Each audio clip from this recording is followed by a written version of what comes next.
बड़ी खबरें फटाफट अंदाज में। वक्फ संशोधन विधेयक पर संसद की मुहर, दोनों सदनों से पास हुआ बिल। बिल के खिलाफ कांग्रेस सांसद मोहम्मद जावेद और ओवैसी ने सुप्रीम कोर्ट में दाखिल की अर्जी।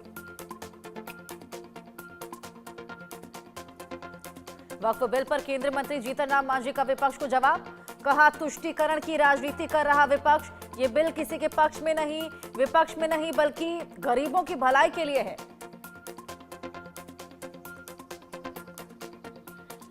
वक्फ संशोधन बिल पर बोले यूपी के मंत्री दानिश आजाद अंसारी, मुसलमानों के जीवन में नई उम्मीद की रोशनी लेकर आएगा बिल। वक्फ बोर्ड की संपत्ति और आय में होगा इजाफा।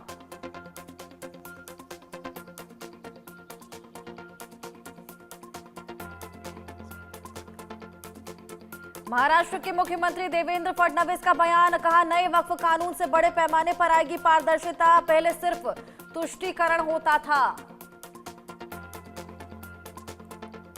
वक्फ संशोधन बिल पर कांग्रेस सांसद इमरान मसूद ने कहा, हमारे धार्मिक स्वतंत्रता के अधिकारों को छीनना चाहती है बीजेपी, हम सभी बिल के खिलाफ सुप्रीम कोर्ट जाएंगे। बीजेपी सांसद मनोज तिवारी का कांग्रेस पर निशाना, कहा वक्फ संशोधन बिल का पास होना देशवासियों के लिए राहत की बात, कांग्रेस तुष्टीकरण में ही हो चुकी है अंधी। वक्फ संशोधन बिल को लेकर टीएमसी नेता कुणाल घोष ने साधा निशाना, कहा बीजेपी धर्म के नाम पर बांटने की कर रही कोशिश, हम पहले से ही कर रहे इसका विरोध। वक्फ संशोधन विधेयक पर एसपी सांसद जियाउर रहमान बर्क का बयान, कहा हमने बिल का किया विरोध, अब बिल के खिलाफ जाएंगे सुप्रीम कोर्ट।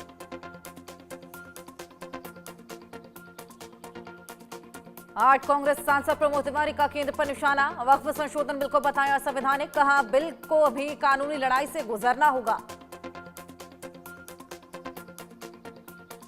वक्फ संशोधन बिल पर महबूबा मुफ्ती का बयान, कहा ऐसा नहीं होना चाहिए, ये अल्पसंख्यकों मुसलमानों की संस्था है, ऐसे बिल पारित करना डाका डालने के बराबर।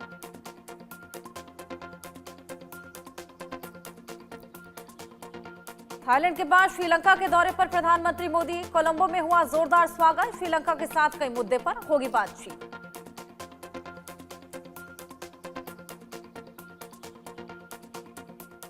बैंकॉक में पीएम मोदी ने मोहम्मद यूनुस को दी नसीहत, माहौल खराब करने वाले बयानों से बचने को कहा, बॉर्डर पर अवैध गतिविधियों का मुद्दा भी उठाया।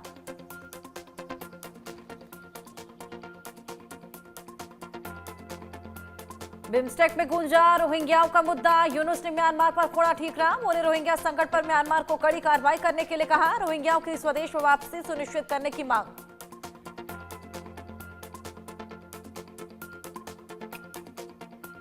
बैंकॉक में पीएम मोदी ने नेपाल के पीएम केपी शर्मा ओली से मुलाकात की, कई अहम मुद्दों पर बातचीत हुई, दोनों देशों के संबंधों में बेहतरी की उम्मीद।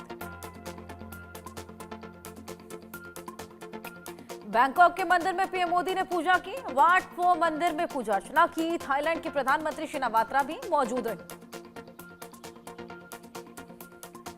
चीन में भी अमेरिका पर लगाया 34% टैरिफ, कहा ट्रंप ने ट्रेड नियमों का उल्लंघन किया, चीन पर दबाव बनाने की कोशिश कर रहा अमेरिका।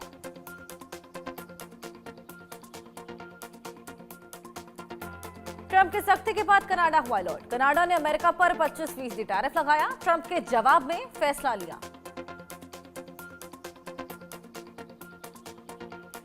अमेरिका में रह रहे विदेशी छात्रों को बड़ा झटका, ट्रंप सरकार ने ईमेल भेजकर सैकड़ों छात्रों का वीजा रद्द किया, एआई से कैंपस एक्टिविस्ट की पहचान कर रही सरकार।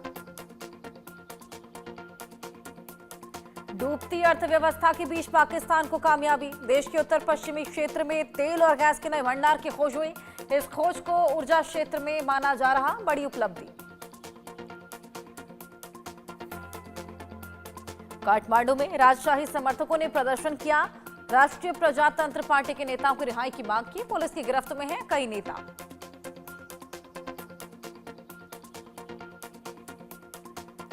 सुरक्षा बलों के एक्शन से नक्सलियों में डर, सुकमा में 4 नक्सलियों ने सरेंडर किया, 20 लाख के इनामी थे चारों नक्सली। यूपी के सिद्धार्थनगर को सीएम योगी ने सौगात दी, गुरु गोरखनाथ ज्ञान स्थली का उद्घाटन किया, कहा शिक्षा में निवेश किया, खर्च व्यर्थ नहीं जाएगा, आपके जीवन में कुछ ना कुछ अच्छा करके दिखाएंगे।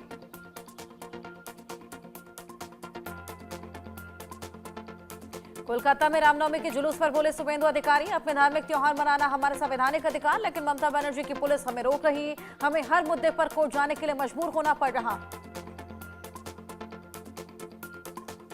नक्सलवाद पर छत्तीसगढ़ के सीएम विष्णुदेव साय का बयान, कहा हमारे जवान नक्सलवाद के खिलाफ मजबूती के साथ लड़ रहे, हर दिन नक्सली मारे जा रहे, सरेंडर भी कर रहे।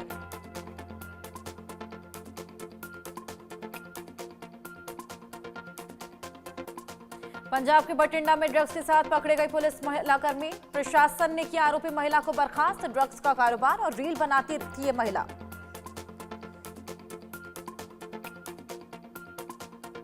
यूपी के आगरा में पति ने पत्नी की बेरहमी से गला रेत कर हत्या की, 3 दिन तक शव के साथ रहा पति, पत्नी के रील बनाने से नाराज था पति।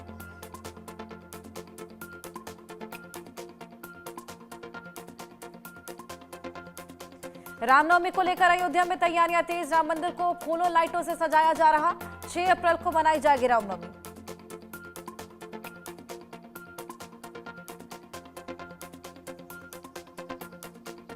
राजस्थान के टोंक में वक्फ संशोधन बिल के खिलाफ मुस्लिमों का धरना, वक्फ बिल वापस लाने की कर रहे मांग, धरने को लेकर पुलिस प्रशासन ने बढ़ाई सुरक्षा व्यवस्था।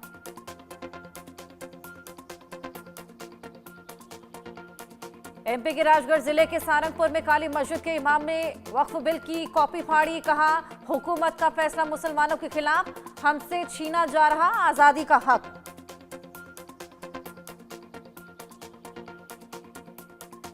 तमिलनाडु में बदला मौसम का मिजाज, कोयम्बटूर समेत कई शहरों में झमाझम बारिश, लोगों को मिली गर्मी से राहत।